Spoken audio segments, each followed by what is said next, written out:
Okay, so we're gonna talk about the Strangetown lore and all the people that live there. I think we've talked about pretty much all of them already, most of them. I think there's one family that I didn't mention. Actually, maybe two. I don't know. Whatever. But we're gonna start with a little game mechanics lesson. um, and we have two game mechanics lessons. And also, I'm gonna speak quickly on like where the Sims lore comes from. You had kind of mentioned and I answered, and but just like a little, I'm gonna verbally explain it, I guess. So, first mechanic we're gonna talk about is the memory system. This ties in a lot to lore, and in The Sims 2, there is the system that gives the Sims memories. It's like a little panel in the UI where you can go, and the Sims will collect so many different things. Like, from the moment they're born, you can have, like, there's memories when you're a toddler of, like, being potty trained and learning to talk, and it'll tell you which parent taught you. So, like, you can tell, like, who primarily raised the child, without ever actually without like meeting or playing as that family. So and like various life events will share like, oh, you did it with this person. And I'm pretty sure in The Sims 2 photos are also taken when that happens, and those are documented. I might be wrong about that, but the Sims 3 memory system isn't quite the same. It's more like scrapbooking, and you can choose to add certain things to your Sims scrapbook. And I think it's more limited. It's not super detailed, and I don't think that many of the Sims in the game have their like scrapbooks filled out really at all. Because I've never heard it mentioned in the lore, and I haven't really played with townies in The Sims 3. I kind of just play my own Sims. So that's like the memory system. It's also in The Sims 4, but it's not called memories. They're called milestones, and they document almost the exact same thing as The Sims 2. It actually goes a little more detailed, but it feels more, to me, I like The Sims 2 version better. The Sims 4 version kind of feels almost like achievements, less so than memories. I don't know. Anyway, so the next mechanic I'm going to talk about is something that's in The Sims 2 and 3, and it's called the bin. When you are in what is called, I guess I'm also going to be mini lesson on edit town and manage world. When you're in like the town map in the Sims games, there's the ability to change the town, whether that's in Sims 2 and 3, you can change, like, the lots that are there. You can, like, move them or add new ones. You can really customize the world map. You can move families. You can add families. You can work with the bin, which, again, I'm going to explain in a second. In The Sims 4, you can't really edit... You can at all edit, like, the world map. And like where the lots are, but you can like change lots, build lots, place lots, edit families, manage the families, and that's called manage world. And in The Sims 2 and 3, I believe both were called edit town. And you can do a lot more. It's a very detailed system, but I want to talk about the bin specifically. And the bin in The Sims 2 and 3 holds pre-made families that are very similar to the, like they're made in a very similar way with, like, backgrounds and things like that, but they don't live in the world, in the neighborhood that you're in. They only exist in the bin. It's like they're in, like, it's like a little folder, and it, like, holds households, and they're counted kind of like as homeless. So they're there in the world, but they aren't there. In The Sims 4, there's a similar system called Not In World, and they're in the world. They can be seen around, but they don't have a house. They don't live anywhere. They just kind of wander. I'm not sure if that's the same for the bin in The Sims 2 and 3, now that I think about it, but I think it might be. Either way, these Sims are, like, there, excuse me, and can, like, contribute to the lore, but they don't actually live, oh my goodness, in the neighborhood. So now that those, like, little mini lessons are out of the way, I'm gonna list all of the families in Strangetown before getting into the full breakdown of the families and their lore, and then at the very end, I'll give all of my theories about everything, because we have a lot of information, but not a lot to, like, connect things and make solid, this is what happened. So there's only, like, 6-7 families in Strangetown. 2 of them are in the bin, and 5 of them are in the world. One of the ones that's in the bin is the Singles household, and that's not actually their last name. It's a weird mechanic in The Sims 2 where you can't have people in a household that have different last names. So all 4 women are from different families, kind of. You'll see in a second. But they're all single women, so they called it Singles. So we have, I'm gonna call them by their actual last names because they do have actual last names. So the Singles household consists of Aaron Beaker, Chloe Curious, Lola Curious, and Kristen Lost. And then there's the Smith household, which I've broken down before, and that's Pollination Technician number 9 Smith, Jenny Smith, Johnny Smith, and Jill Smith. Then there's the Curious household, which has Laszlo Smith, Pascal Smith, and oh my gosh, I just called him Smith. Oh my gosh. Pascal Curious, Vidkun Curious, and Laszlo Curious. My bad. And then there's the Beaker household that has Cersei Beaker, Loki Beaker, and Nervous Subject.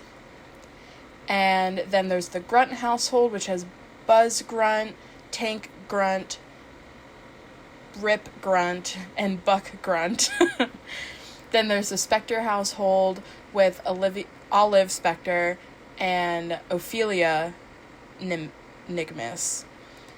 I think her last name might be Spectre, but her real last name is Nigmus. Again, same last name rule thing. And then there's this guy named AJ Loner. He's not super relevant, but I'll talk briefly about him later. So I'm first going to talk about the Curious and the Smith family, and they are very intertwined for many different reasons, and you are going to quickly understand why. I am going to show a little photo of their house, the Curious Brothers house, because I really like it. It's really interesting. And, okay, as I said before, the Curious Brothers are Pascal, Vidkun, and Laszlo. I mentioned before, back in Bella's case, that there is a man who is pregnant with an alien baby, and that is Pascal Curious. He is pregnant with an alien named Pollination Technician, but he does not have a number attached to his name, and he is not number 9 or number 7, who is Dina and Nina's grandfather. This is a new guy. And by the way, Pollination Technicians, if it wasn't already, like, clear, these aliens named Pollination Technician, their job was to pollinate. They were meant to impregnate as many men as possible, and that was, like, their official job and role as an alien. And I'm kind of jumping ahead a little bit, but Pollination Technician 9 is a retired Pollination Technician, so he has many children that aren't Johnny and Jill, and he is now retired and, like, wanting to live a family life. So, quickly going back to the Curious Brothers, they're all scientists. They all, so Vidkun and Pascal they're all high-level scientists, but Vidkun and Pascal are the same level, and then Laszlo is slightly above them, despite Laszlo being the youngest, and he's described as being the, like, slacker. So to me, I think that points at Laszlo being very intelligent, and or maybe, like, a natural leader, and he does very well in higher level positions, whether that be because of his smarts or, like, his charisma. Pascal, I should say, Pascal is the oldest, Vidkun is the middle son, and Laszlo is the youngest. And some, like, interesting memories that these Sims have. Pascal fought Buzz Grunt as a teen and lost. Pascal tried to kiss Cersei and is now enemies with Loki. But actually, we don't know. We know he's enemies with Loki, but we don't know if that is because he tried to kiss Cersei or if there's something else.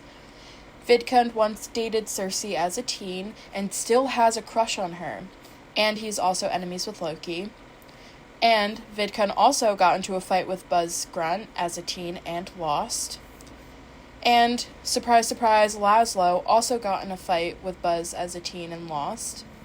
And Laszlo currently has a crush on a townie named Crystal Vu. I think that's her name. I actually wrote that down after somebody said it, and I didn't go verify it. But I think it's something like that. Crystal Vu, Crystal Lu, something like that. She's almost completely irrelevant. She is basically irrelevant. It's fine. So to talk more about the family structure outside of the three brothers that live together, their parents are Glarn and Kitty Curious. Before Glarn and Kitty were married, Glarn was married to a woman named Glabe. During their marriage, Glarn was abducted by aliens and impregnated by Pollination Technician 9, Jenny's husband. Glarn gave birth to two twin girls, Lola and Chloe, who you might remember is part of the Singles household. And it seems that, based on memories, that he left Glabe and the girls shortly after and went and married Kitty. I'll talk about, like, a little bit more specifically later in, I believe, the theories section. Or maybe in the section with Chloe and Lola. I can't remember. Anyway, Glarn and Kitty then had their first child, Jenny. And then, of course, had Pascal, Vidkun, and Laszlo. So, Jenny, their firstborn daughter, then marries Pollination Technician number 9, the father of her half-siblings. As far as I've been able to find, none of the Curious siblings know, like the main 4 Curious siblings, Jenny, Pascal, Vidkun, and Laszlo, none of them know about Chloe and Lola, as far as I can tell, because they don't have relationships with them. They don't even seem to know about them. And so Jenny doesn't know that her half-siblings, that she has half-siblings, or that her half-siblings are also her stepchildren, because she married their father. So a little more information on Jenny and Pollination Technician number 9's children, Johnny and Jill. Johnny is currently a teen, and Jill is a child. Johnny has green skin, green eyes, and blonde hair. Jill has white skin, green eyes, and blonde hair. Just to give you an idea of what they look like and how Johnny has taken after his father. Johnny is also currently dating Ophelia Nigmus, who is one of the other teens in town. And again, I'll talk more in depth about her later. And Johnny is enemies with both Buzz Grunt and Tank Grunt, Buzz's son. And interesting memory in the family, I've been calling in my notes Pollination Technician PT. Pollination Technician 9 has a memory of fighting Buzz at some point.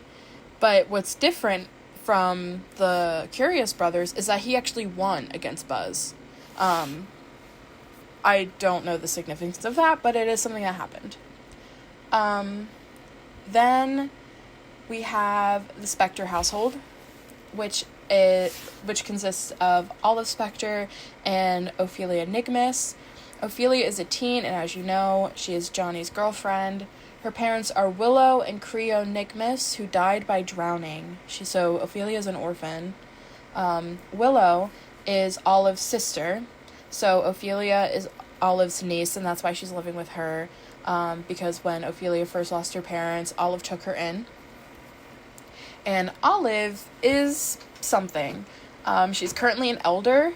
Her and Willow's parents are Peptone and Lorado, Mwenda, and they died in a fire. See, these are where these interesting sim names come into play. Like, some of them are so interesting, you actually don't know how to pronounce them. And the Spectre home is interesting. I'll show some pictures. If you aren't able to look, then I can very quickly describe that the house looks like a mausoleum. It's got like big pillars. It's made of like cobbled stone. It's got stained glass windows. Even the pathway kind of looks like funeral home mausoleum type vibes. And in the front yard, there is a graveyard that is very abundant, I'll say. In the photo that I have right now, there is 1, 2, 3, 4, 5, 6, 7, 8, 9, 10, 11, 12, 13, 14, 15, 16, 17, 18, 19 graves in this graveyard. And at one end of it, there is a red armchair that overlooks the graveyard. So, to give you an idea of who is in the graveyard, both Willow, Olive's sister, and her husband, who have died, are buried there, and so are Olive and Willow's parents. Other graves are as follows. 3 of them are her late husbands, and another is a late fiancé. Earl E. Demise was Olive's first love and her fiancé. During their wedding, Earl left Olive at the altar and then mysteriously died of electrocution. His brother, Tim Lee Demise, is also buried there and also died of electrocution. Her first husband was Rigor Mortis, who died in a fire. Her next husband was Hugh Thanasia, who also died in a fire. And Hugh also had a brother, Lou Thanasia, who also died in a fire and is buried there. There's a lot of alsos because it just kind of is very repetitive, but in an interesting way. I don't find it boring. Olive's final husband was Ichabod Spectre, who, unlike everybody else, died of old age. His grave is right beside the red armchair that I mentioned in the graveyard. The rest of the graves, except for one that I'll talk about later, seem to be random service sims, like a pizza deliverer, a repair person. I think there's some others, which in the Sims games, you like call somebody up and ask for a service, and you can have a pizza delivered, you can get a maid, there's an adoption service, you can hire a repair person if something is broken on your lot, etc. So by most players, Olive Spectre is regarded as a nefarious serial killer. There are multiple theories, though, and I'll get into those later. But if one thing that does work in her favor of being a serial killer is that it seems that, like, the pizza deliverer person, a repair person, etc., would be, like, victims that would easily be lured to her property. You know, like, she called them there intentionally and killed them. In theory. And allegedly. But if you thought that was crazy, just wait. Hold on. Something is wrong. Okay, there we go. For some reason, it wouldn't let me scroll in my notes. So this is where it truly gets crazy. So in The Sims, all of the games, when a sim dies, their soul is reaped by the Grim Reaper. I'm assuming you know who the Grim Reaper is. I feel like it'd be crazy if you didn't.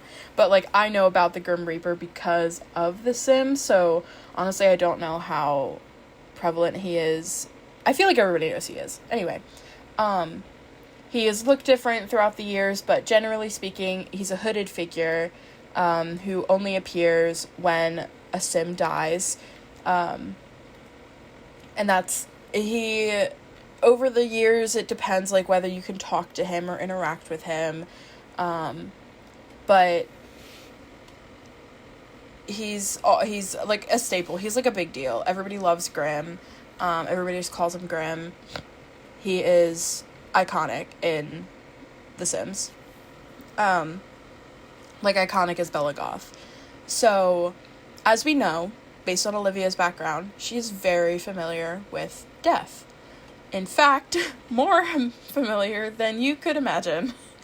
Grimm and Olive actually became lovers, and despite Olive's many marriages, Grimm is the only person in her memories that she remembers having sex with. So there's that. There's more that comes along with that, but that'll be later. So now we're going to talk about the Beakers.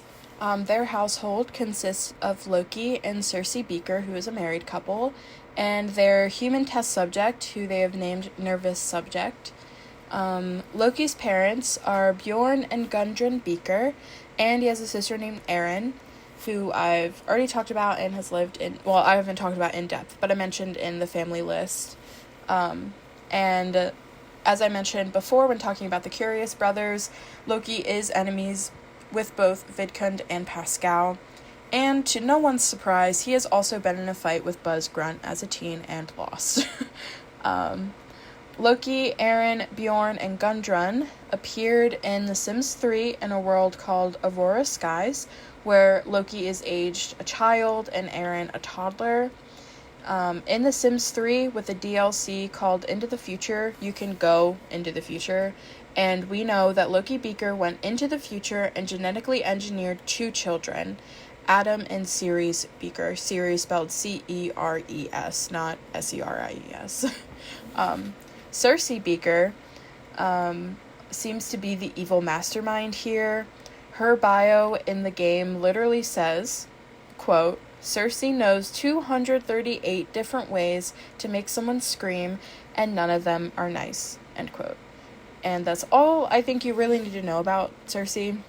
And then there is my beloved Nervous Subject, their human test subject for their science experiments. Cersei is in the medical field, and Loki is a scientist. And Nervous Subject lives in an underground cell in the basement of the home. In-game, we see Nervous has negative side effects from the experiments and is seen regularly twitching and having various tics. Weirdly enough, Nervous does not get along with Loki, but does get along with Cersei. This seems to indicate some sort of maybe like attachment style response or Stockholm syndrome, but he also is not like enemies with Loki. He just doesn't really get along with him. So this kind of points at the possibility that he had been there for a long time, maybe even since he was a child or a teen. In the game files, just something kind of interesting, in the game files, which, oh my gosh, I completely forgot to talk about where we get lore. It's fine. One way that players get lore is by looking through the game files. We're very dedicated. And in the game files, players have found that Nervous is coded to be asexual. He does not have sexual attraction for men or women, but has a particular aversion to women. And Nervous Subject's lore does not end here. We kind of get a glimpse through his memories of what his life may have looked like a little bit. Nervous has memories of being taken by CPS due to child neglect, but has no memory of being adopted. But he does have a memory of moving in with the Beakers during childhood. So we kind of gathered that he might have been there a long time based on his relationship with Cersei and Loki, but his memories then confirmed that yes, the Beakers likely kidnapped Nervous as a child, or is not being heavily monitored as like foster parent type situations, and has been being used as a test subject in their unethical experiments. And still, believe it or not, Nervous's story is still not over. You may have asked yourself at some point along the way, so who is his mother? Who was he taken from? And at a point that I did not give any information on, because I think it'll give away some information I want to reveal later, is that Olive actually has a son. And now that I've said those two things together, I'm assuming you've just figured out that yes, Olive is Nervous Subject's mother. And I'm going to move on now. The Grunt family consists of General Buzz Grunt. He is a general in the military, as was his father, as was his grandfather. And he lives with his three sons, Tank, Rip, and Buck. The ex-wife of Buzz and the mother of the three boys was a woman named Lila Grunt. Very shortly after she divorced and left Buzz, she died mysteriously and is currently one of the graves on Olive Spector's lot. I had mentioned that there was one grave that was an exception, and I would talk about it later. Lila's is that grave. In another mysterious twist, the three boys actually don't have any memory of their mother's death. So, with this information, she died shortly after she left, and none of the boys actually know about their mom's death. It points to something more sinister versus she died in an accident or of something more natural, and they got to grieve their mom. You know, it just like, to them, she's just disappeared and she's just abandoned them. So moving more on to the family who is still here, Buzz currently dislikes Olive Spector. And he's a very aggressive man and is considered a very authoritarian parent. And as you surely recall, Buzz has fought almost every man in Strangetown and has only lost one to Pollination Technician number 9. I say almost every man because he hasn't fought AJ, which I mentioned is like kind of just like an irrelevant sim that is there in Strangetown. Tank, the oldest son, is a teen and seems to be a teen, and is following in his father's footsteps. He is enemies with Johnny Smith. He views his father as a friend, but his father only sees him as an acquaintance, which is just, like, so sad. He really looks up to his dad, but doesn't really get anything reciprocated, and you see that a lot with Buzz and his sons. Tank does have a deeper side to him, and it's mentioned that he feels like nobody really knows him or even wants to know him, and they just see him as his father's son. The second oldest, who is also a teen, is Rip Grunt. He is the only teen in town to have a part-time job. He works at a gas station, despite his family being well off. He seems to be the black sheep of the family and has negative relationships with both his father and his older brother Tank. Rip is not interested in becoming anything like his father, and his biggest goal in life is to do whatever he wants. Which, rock on, you do you, boo. And the youngest son, Buck, is a child, and he has aspirations of being a pet stylist for celebrity animals, which is just like, we need to protect this child at all costs. Just like the sweetest little guy. And on top of it, he is mentioned feeling really sad and feeling forgotten and neglectful at home. Neglected, not neglectful. And honestly knowing, which is so sad, and I feel so awful for Buck, but honestly knowing the type of man that Buzz is, I kind of am wondering, like, maybe that's for the best. Yeah, so next kind of family is not a family, it's just AJ Loner. He is one of the households that's in the bin, and he's new in town. He doesn't actually live in town, just in the bin. He doesn't have a lot of background. He has, like, parents and grandparents on his family tree, but he's not really connected to the lore in any way. The closest connection he has is the fact that he hasn't fought Buzz Grunt. So he's not really worth talking about any further. And the final household is the singles household. Like I mentioned, is a group of 4 single women living together. And as a reminder, the women are Chloe Curious, Lola Curious, Kristen Lost, and Erin Beaker. Chloe Curious, and I'll remind you, Chloe and Lola are the twins that were born to Jenny Laszlo, Vidkund, and Pascal's father. Chloe Curious is considered a party girl, and she doesn't take life very seriously. And Lola is her exact opposite. She's very book smart and enjoys politics. Lola is our kind of gal, I think. I mentioned earlier that Glarn, that the father of the Curious Children, left his first wife and the girls behind.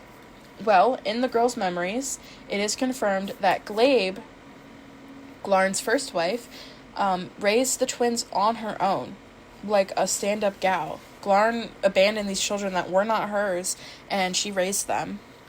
And that's where memories are really important, because we get to see that, like, Glabe potty trained the girls and, like, took care of them, and they have memories with her, etc. Erin Beaker, Loki's little sister, is very different from her brother. She actually claims to be a psychic and is much more mystical and, like, fun-loving and just cooler compared to her evil scientist brother. And Kristen Lost, she isn't very relevant, much like AJ. She's kind of just there. But if you were wondering, she does want to be a famous professional athlete one day, and is just in Strangetown for the time being. And that's all the people in Strangetown. And before I get into the lore, I made a little, like, tier maker ranking of all of the Sims in Strangetown, which not only shows you who I love and hate, I think we'll probably have similar lists. You also get to see, like, put the faces of everybody.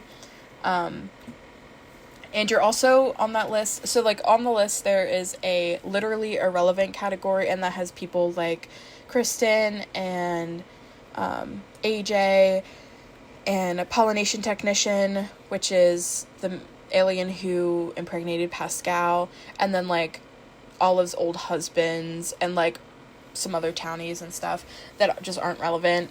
I included names for everybody but that literally irrelevant category, so you can kind of get a grasp of who is who. And then another note is there is an alien baby on that list, and that baby is Pascal's baby, and they named her Tycho, so she's on there, just so you know. Okay, so moving on to the theories section. We're first going to talk about the Spectre family. So, as you know, I've already mentioned that Nervous Subject, his mother, is Olive Spectre. And jumping way ahead really quick, we do eventually, I'll explain in a minute how, get Nervous Subject's real birth name, and it is Nyan Spectre. So I'm going to refer to him as Nyan. I might slip and call him Nervous, but anyway. So a question that you may have been asking, and you might have already figured it out too, because it is there to be found, is who is Nervous's father. None of Olive's husbands are listed as the father of Nervous. So, and now maybe something is kind of clicking for you. And remembering that the Grim Reaper is the only person Olive Spectre remembers having sex with, which leads us to believe that Nyan Spectre is actually the son of the Grim Reaper. This was just a theory back in The Sims 2 days, and even in The Sims 3 days, everybody just kind of figured it out and assumed. And we were later proved correct with the release of the Life and Death expansion pack for The Sims 4, which released either early this year or late last year. It's pretty recent, and in the game it heavily implies that Nyan thinks his dad is the Grim Reaper, and then it is confirmed by the Sims team later that Grim is his father. So it is official that Nyan Spectre is the son of the Grim Reaper. So then we can go into theories about how he ended up with the Beakers, and how, we'll start there. Some theories on how he ended up with them. Obviously, we know he was taken by CPS. One theory is that the Beakers took him from his foster home or a group home. Another theory is that Nyan volunteered to go with them to get out of the bad foster home or group home. And then another theory is that he is similar to the volunteer, But because he wanted money, they offered to pay him, and eventually it turned from being like a weird employee to then becoming a kidnapping victim. So we don't really know why, but another theory is that the Beakers took him specifically because he's the Grim Reaper's son. This one is just unlikely because I don't know how they would know that, but it could be also that like eventually they found out through their test that he was the Grim Reaper's son, or that something was suspicious and they figured it out and they started conducting tests related to that. But these are all just theories, and I think they're very unsubstantiated as well. So something else, I have 2 more little tidbits of lore about Nyan. And I haven't been able to find this in writing anywhere, but I know for sure I've watched a video with this information included in it. I just don't know what video. And it is that in Nyan's memories, he has like a kiss or a memory of a crush or something to that effect on an unnamed sim. I personally, I mean, I think the biggest theory is the theory that I subscribe to. I'm actually not aware of any other ones. But I think that the unnamed sim is Pascal Curious, and that at some point they were into each other. And obviously I mentioned before that Nyan is asexual with an aversion to women, doesn't like women, I think, at all. So to me, I think because it didn't just leave it at asexual, I think it could mean that he has like romantic attraction towards men, which makes sense as like it kind of supports the theory that it's with a man and not a woman. Although something that kind of goes back on that is in the Sims 2 PSP game, it's like a story-based game that I'm not going to go into because I actually don't know a whole lot about it. But Nervous is in the game as a ghost, and he died as a result of the experiments that the Beakers were subjecting him to. And in that, he was working, the reason he went to go be with the Beakers is that it was for money. He was being paid to be a test subject, but he died. And the reason he wanted money, I believe, is because he wanted to marry a woman he was seeing. So it kind of goes against what we know about him. Her name was Annie Howell. She was a werewolf, hence the name Howell. And, but it's spelled Howell, I think. It's not spelled like Howl. Anyway, it kind of goes against that. It also goes against that. It suggests that maybe he's not asexual. One thing is he might have been made asexual in the game files, because they don't want him he's there to be a test subject. It might have been done to keep him from having desires for a relationship, because there's a whole wants and fear system in The Sims 2 that gives Sims ideas of what they want related to their personality and their desires, etc. So it could have been a way to keep him from having romantic thoughts, because you're a human test subject being held captive. How many people are thinking of romance? So that's also another theory there, but I truly think it's Pascal. I don't know where this theory came from, but it's been around for so long. I might show a couple fan art, because it's really prevalent. It's a huge theory and most people truly believe that it's Pascal. So I feel like it had to come from somewhere, and I just don't know about it. But moving on, that's all that I have for the Spectres and and Nyan. Next, we're going to talk about the Grunts a little bit. Oh wait, no, I lied. I do have one more piece about the Spectres. Olive Spectre being potentially a serial killer. My bad, I just skipped over that in my notes. So I personally don't, I'm not going to say that yet. Spectre is believed to be a serial killer because of all the graves in her yard. It makes sense. It's a logical conclusion. What I think it might be instead is actually that Grimm, her lover, the father of her son, was taking people she cared about so he could see her. And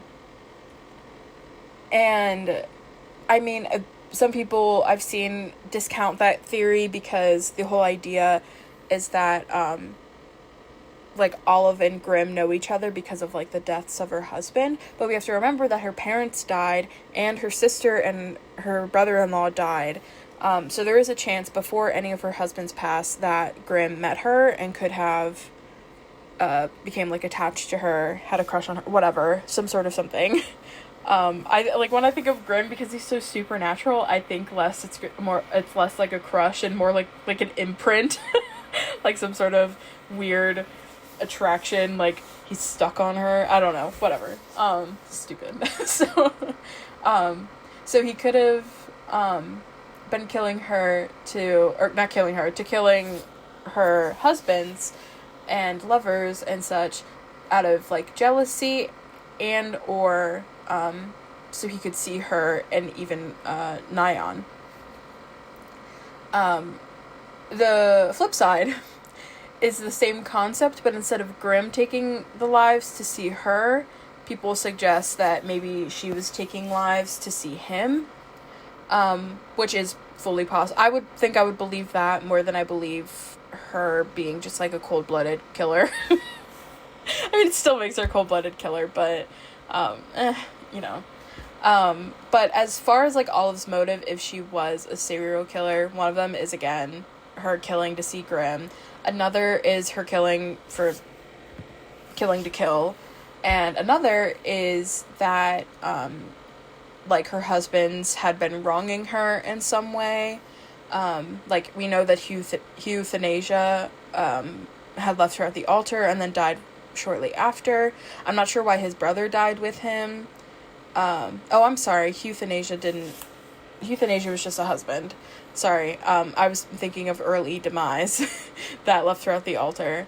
Earl then died shortly after, but his brother, Tim Lee Demise, also died shortly after. So, like, that's kind of weird, so it doesn't fully fit, but maybe he was, like, a witness or was just around.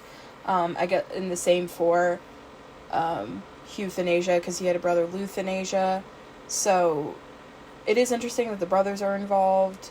So it kind of doesn't fully track with that theory. But again, maybe they were there or something like that. Witnesses or suspect her, whatever. So, and that would explain why Ichabod was able to get to old age. Maybe he never wronged her. Maybe he truly was like the man for her soulmate, and she loved him. So I feel like that is what makes, like, that kind of adds up as far as that goes. I'm not sure why Ichabod would have lived as long as he did if Grimm was killing all of the husbands and, like, the delivery people and stuff.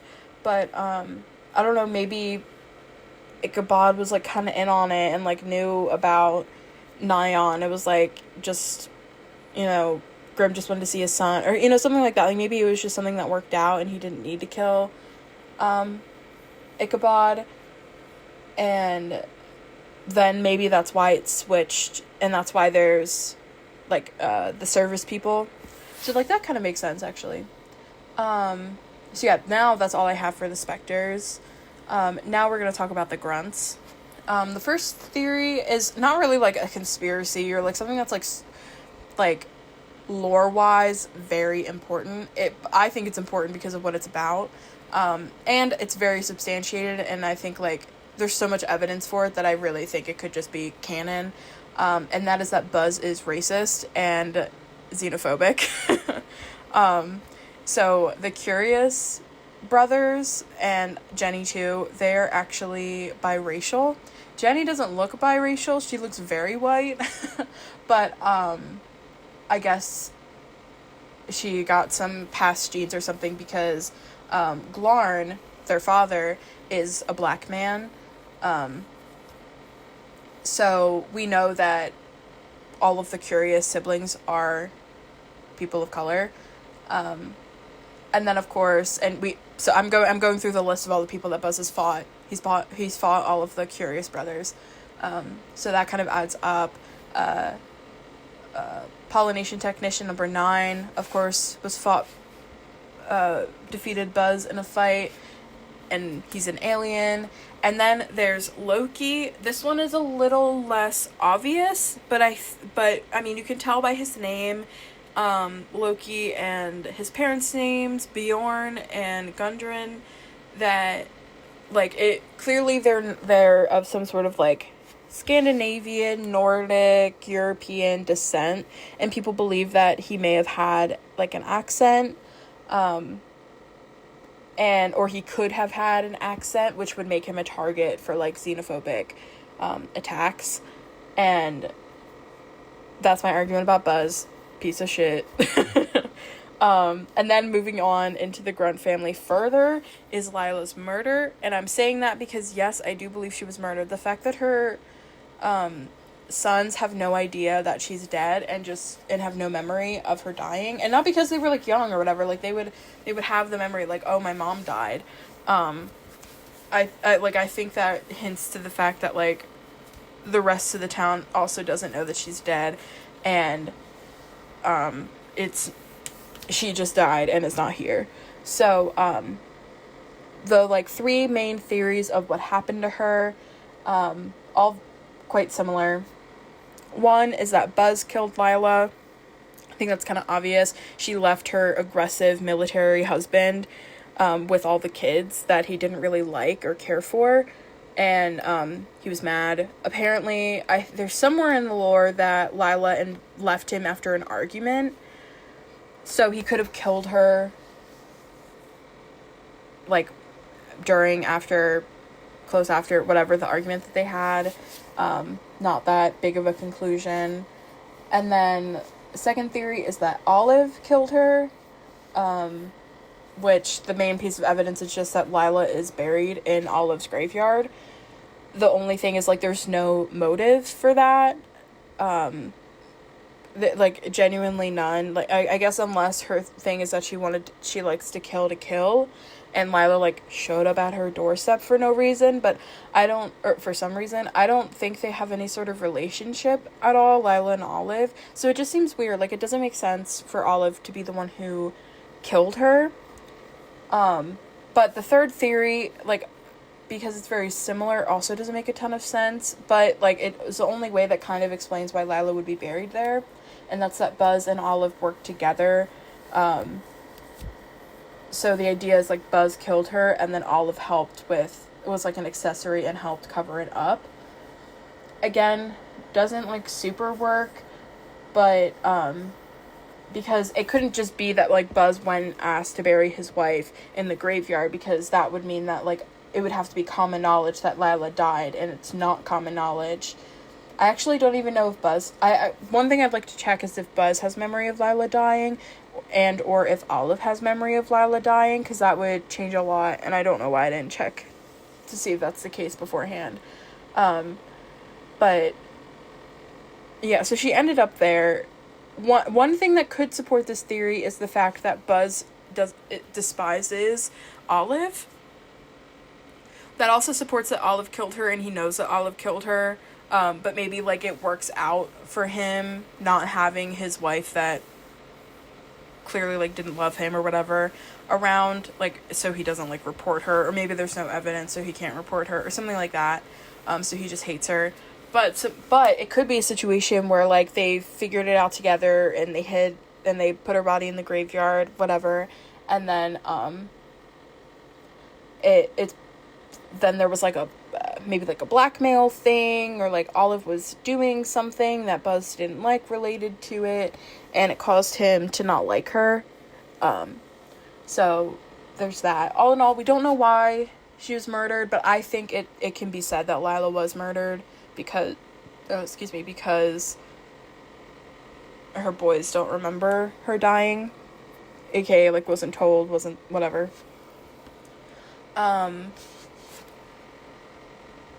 One of the final theories, I have 2 theories left, and one of them will be very exciting for you, I think, but I'm going to save that for last because it's a big one. So one of the theories relates to something that I actually haven't really brought up, and that's the fact that, as you know, we're talking about the curious alien twins, Chloe and Lola. As you know, I said that they were born via Glarn after the insemination from pollination technician while he was with his first wife, Glabe. And we know that Glarn then left his wife and the girls and went and married Kitty.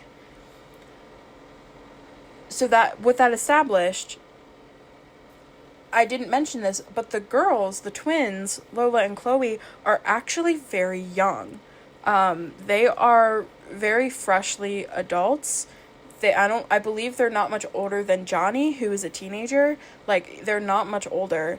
And so now you're like, wait, what? So how old are the Curious brothers and Jenny?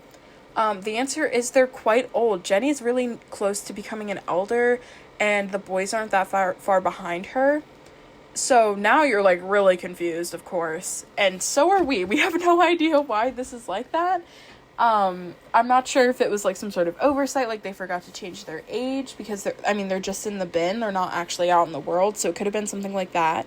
But we have to come up with lore to explain all the weird stuff. So one of the theories, I guess this part isn't the theory, but it leads into the theory. Glabe actually ended up raising the twins. Glarn left them behind, and Glabe really stepped up and took care of them. I actually think I did mention this. Wait, I'm silly. So that leads into the theory of, that kind of goes actually back to the Sims PSP game that I talked about with Nyan, and, like, him with his werewolf, like, girlfriend, fiance or something, and him dying in the game. I don't know much about this game. It's honestly like a freaking fever dream, the plot. It's really crazy. But, there's this, like, hotel that's there that you have to take care of. I think that, or is that the DS game? Actually, I think this is the DS game. Yes, it's the DS game. I totally lied. The DS game involves going, you, like, arrive at this hotel that's, like, given to you, because it's, like, haunted and has a bunch of problems. And it's, like, just, like, a really supernatural hotel. And I read this theory online that, like, really made me laugh, and I think it's so absurd in the best way possible. But, the idea is that Glabe was struggling to raise the girls on her own, like, financially. And when the girls were teenagers, Globe got into financial trouble with a loan shark. And, then had to go into hiding. And, like, she had, like, some sort of friend or protection or something that said to go to the hotel to meet them. The person never showed, and the girls ended up disappearing at the hotel. Again, this is all, like, a made-up theory from somebody online, but I love it. It was, like, a .wordpress.com site, which is so good. Like, some random player, like, made this theory, and I love it. So they go to the supernatural hotel. The girls go missing. Glabe has to leave because she can't find them anywhere, and assume that they, like, ran away or were kidnapped, and there's nothing she can do about it, or something like that. And meanwhile, the girls are trapped and held hostage. I guess not really but they're taken and captive, and they try to keep track of time, and for them only a couple days go by, or I guess the idea is that they stayed for, like, a month, like 30 days, but in reality they were gone 30 years, but they never aged. So then when they were rescued, I don't know how, I honestly can't remember, when they were rescued, they were still young teenager, or like older teenagers. I'm thinking probably like 16, 17, 18. And they're returned much younger than their half siblings and come back to Strangetown, because this is that's what they, this is where their father was. This is where the rest of their family is. This is where the answers are. So another theory that I think is possible is that maybe they, like, went back to their home planet where, like, aging is different, or something happened at their home planet where they had, like, aging technology or something like that. Something to that effect. Not sure. All right, this is gonna feel crazy, but in my research, I found an image that could change everything in the Bella Goth mystery. I don't know how I never knew this or found this before, but it's kind of, it's not like a smoking gun, but it is very interesting. There's a new Bella theory, and it's that she was never actually in Strangetown, and the Strangetown Bella was a fake Bella. And I have an image of two side-by-side pictures of Bella, where they look really similar, but something is just, like, slightly off. One thing I'm noticing is I'm not sure if it's because the expressions are different. The Pleasant View Bella has a more, like, content look on her face with a small smile, and Strangetown Bella has kind of, like, a scowl to her face, but I'm not sure if that's an expression or how their faces just are. If this is how their faces just are, they're quite different. Like, they're similar enough that you'd be, like, if you saw one or the other, you'd know it was Bella, but side by side, you're like, wait, these are two different Sims. So the theory goes is that Strangetown, like, after Bella's disappearance, it became, like, big news. Like, everybody knew about it, and it started to, like, spark ideas. Somebody even said that, like, they like to think that there was, like, a Bella Goth cult or something, and it started to cause, and now, but aside from that, this theory kind of has the idea that, like, people are starting to impersonate Bella, for various reasons. I don't know, maybe they're sick and twisted, maybe they want to, like, give hope to the family, or I don't know. But the idea is that she was actually living in Lunar Lakes the whole time, or something to that effect. It's kind of complicated, because there are many ways you can go now that we actually are missing a step. So one of the theories that I saw is that once I found this image, I started looking for other theories, and these are some that people shared online in different forums. And a theory I saw is that Bella became a pollination technician, and her job was to regularly have children, which would explain Matilda Goth in Lunar Lakes. And since she died of old age in Lunar Lakes, obviously she had to stop having children at some point. You can't have children as an elder. So maybe she was never in Strangetown, but was either in Lunar Lakes, like I suggested, or in a secondary location, and then decided to retire in Lunar Lakes, an alien planet. So, I feel like there might be some substance to that, actually, especially with this photo of Strangetown Bella and Pleasant View Bella. Like, I think it might have changed my mind. And it could honestly, oh my gosh, exonerate, like, Dina's involvement. I know it was really suspicious, I think, but maybe she's just, like, a not so great lady who is getting caught in some messy stuff. But, like, I think that's really interesting. It even could be something like, I don't know. It could be like a cloning situation, or what is it called? The scientific, oh my gosh, I have to find the beakers again, because they're the ones with the children. Genetically engineered. She could have genetically engineered a child, Matilda Goth, after she had retired, so she could have somebody. Or, like another child that eventually had Matilda, in her retirement, and she was never, like, a breeder technician, but after her, it leaves interesting room for doubt that, because now her movements aren't what we thought they were.